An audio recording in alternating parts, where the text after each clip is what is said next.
Hello, it's Dawn Michelle from Boho Tarot and welcome to my monthly journal pages. Today we're going to be flipping through my November pages. So in November, I had pretty much a busy month. I did work with some great decks. So I have my monthly calendar on this side. I have my card of the month, which was the Wheel of Fortune, and I did pull that from the Modern Spellcasters deck. I have my list of my 3 decks that I worked with consistently for various things. That was my tarot, my oracle, which says crystal medicine, but I actually switched that after the first week, I think, and was working with the fairies oracle, which we'll see here in a little bit. I have my decks that I worked with for each week, my new moon intention, and then of course my monthly reflection at the end. So before we get into the rest of my journal, I did start creating in October these little booklets for my tarot challenges because my journal is getting very, very full, if you can see. And this is only from August, I want to say. Let's take a look. August. Yeah, so this is August to November. So there's quite a bit of stuff going on in this journal, and it started to get really, really full. And although I wanted to really do these tarot challenges, it was getting hard for me to actually journal them in my journal because my journal was getting so full. So I started making these little booklets, and this one is the Retrograde Tarot Challenge that I did from Lionhearts, and I did it with the Modern Spellcasters Tarot. So here you have this little printout that I just made and folded up. Well, I didn't make this. Lionhearts made this. I just printed it out and folded it. And this is all of the tarot challenges for the month. So that's really great because I was able to just kind of pull that out, look at the prompts, do my draws, take my pictures, put it in my journal, and was able to just kind of quickly pull that out and work with it. So every prompt, I did them every 3 days as 3-card readings, basically. So I had my printout of my reading that I got, and I did post all these on Instagram. They all have little kind of titles to them, which were in the challenge, and then I just included my reflections and what I gained from that reading. And I just made this little booklet that has all of them in here, and it had a couple extra pages that I didn't end up needing, but I didn't really plan it a whole lot. I just grabbed a few pages, and I basically, if you can see here, I glued them together. So I basically just took 2 pieces of scrapbooking paper, and I folded them here on this side and folded it here on this side. And then I basically just glued the pages one at a time, just laying them down, glue, lay it down, glue, and then glued them in between these 2 scrapbooking things. And this was just a really quick and easy way to bind this little booklet without having to get out and sew things, because I just didn't have the time for that this particular month. But anyway, that was a lot of fun, and I really enjoyed working with that. And I really like the little, having these little separate booklets, because I can really easily pull them out of my journal and work with just this. And it makes it so much easier than trying to contend with all of this. And that is something that we're going to be discussing in an upcoming video. So moving into the first week in November, as I mentioned, I started working with the Crystal Medicine deck.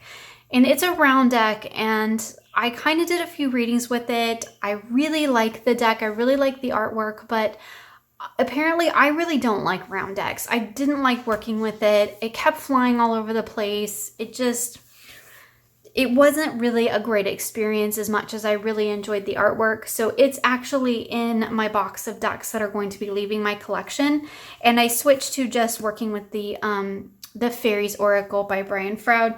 And I had kind of intended to use the 2 together, and that just didn't end up working out because I just couldn't get on board with the Crystal Medicine cards. I think primarily because they're round, and that just really didn't work for me.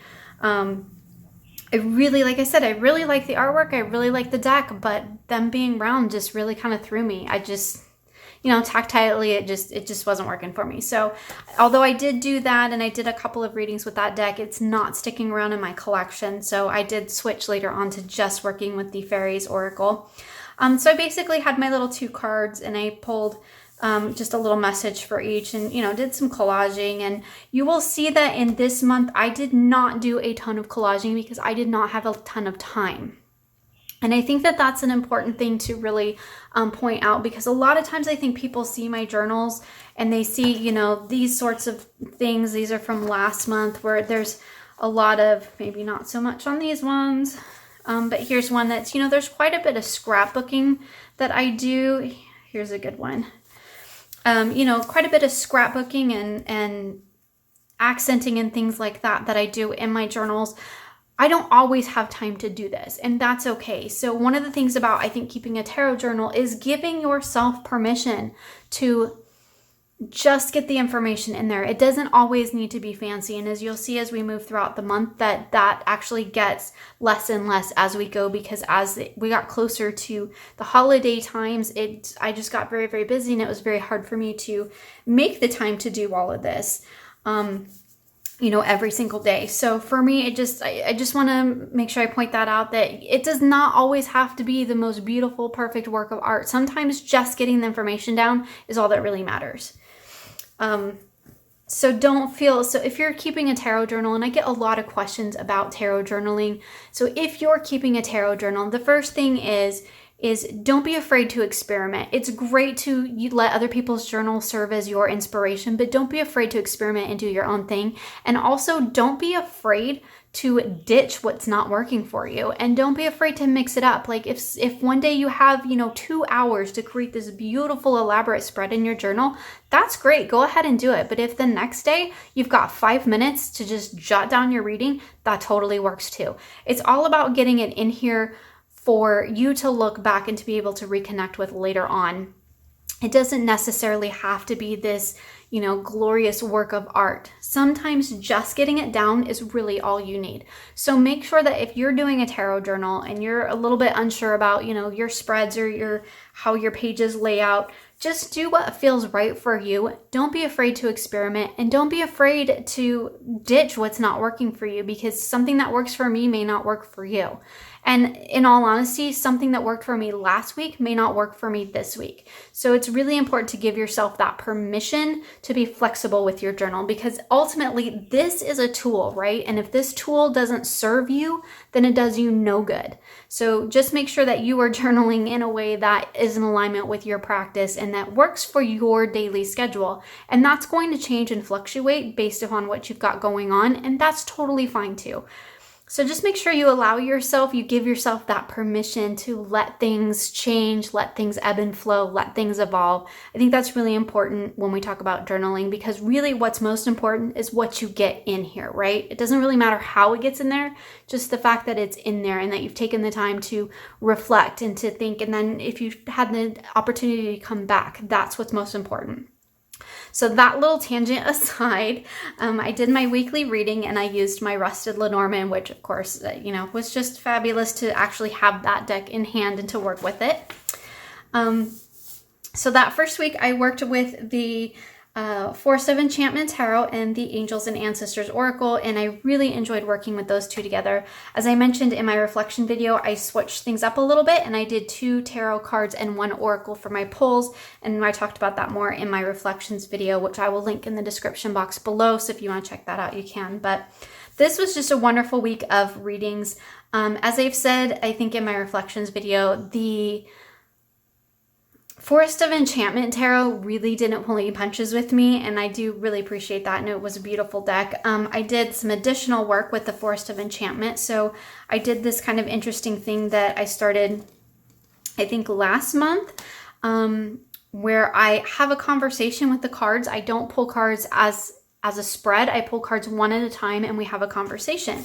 And so I made this little booklet, and as you can see, like, sometimes I have time to do all this, sometimes I don't.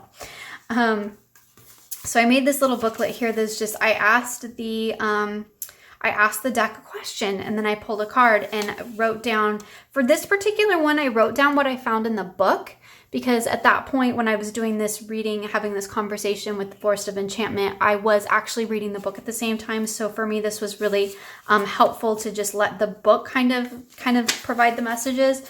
And after I pulled a card, you know, well, I would let that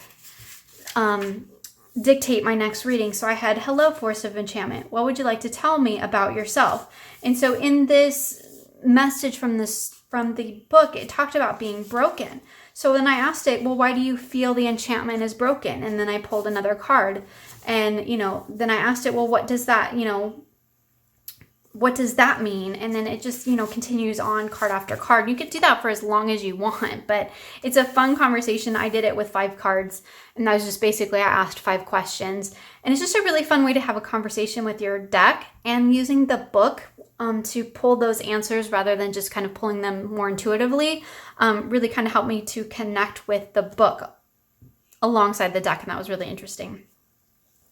So the next week was the second week was when things started kind of getting a little bit busy, and I started combining my weekly Lenormand and my weekly Oracle into one page. And that is mostly because this, you guys, this is all I have left. Let me find this right here.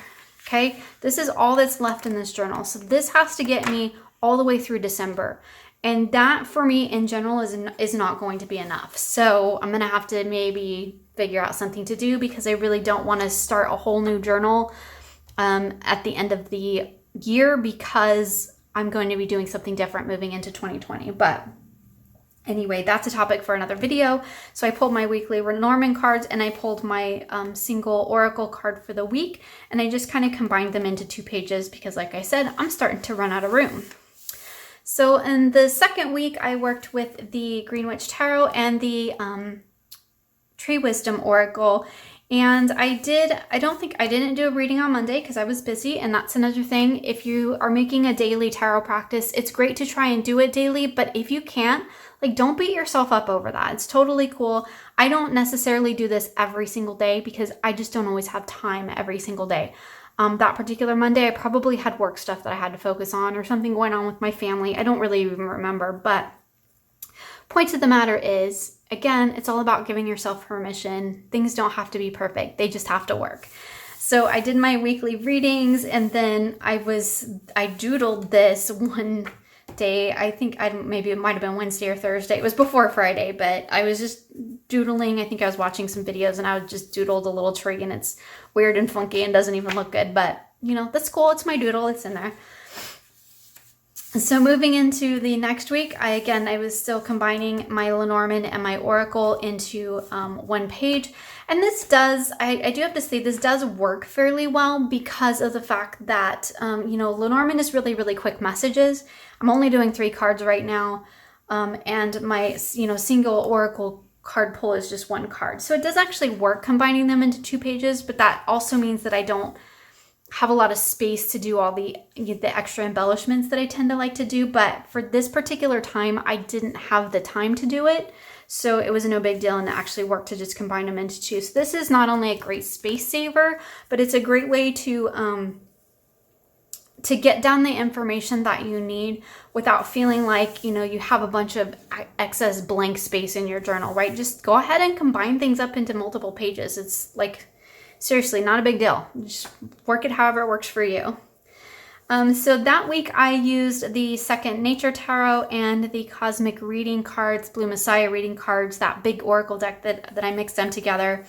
And for this week, I just did really quick messages. Again, this was another busy week. Thursday, I didn't even do a reading because I don't think I was home. But it just, added just a few little embellishments, nothing crazy. And as you will see, it gets into even less as we come into the final week. So the final week, we had my weekly Lenormand and my single card pull. And for the last week in November, I didn't even do daily draws because that week, it was Thanksgiving week here in the United States. And I was super busy and I just didn't have time. So I didn't do it. So what I did on I think I did this on Wednesday. I probably should have put the date in. You should always date your readings. Sometimes I forget, but I just did a basic, a reading for the week. And this wasn't even anything that was a super set spread or anything that I've used. I just pulled a bunch of cards and was this is what these cards are meaning to me right now. So the 2 top cards were what to be aware of this week. The 2 bottom cards were what's going on underneath. Then I pulled a card for the energy to tap into and what needs to be released. So it's not like it was anything in particular. I just decided to pull 4 tarot cards from the Pagan Otherworlds and then 2 oracle cards. And that's just kind of what they meant to me in that moment. wasn't a specific spread. It wasn't like set with real intention. It was kind of more fluid and in the moment. And again, that's just, I only did really one big reading for that week. I did pull cards from both decks on occasion throughout the week, but I didn't like take the time to journal with them or anything. They were just pulls for, they were just pulls just to check in. And that's the other thing is I don't always journal all of my tarot readings, like all of my pulls. If I pull a card just to pull a card for a message in that moment, it doesn't go into my journal because it's not really something that I need to look back on. It's not something that I need to, go back and go, well, last Tuesday, this was my message and what was going on last Tuesday. And does that message still relate? Do I feel like that was useful for me in that day? Did it help me get through? Does it track? Does it make sense to me? Or to even go back to say like September, and these were my daily draws for September.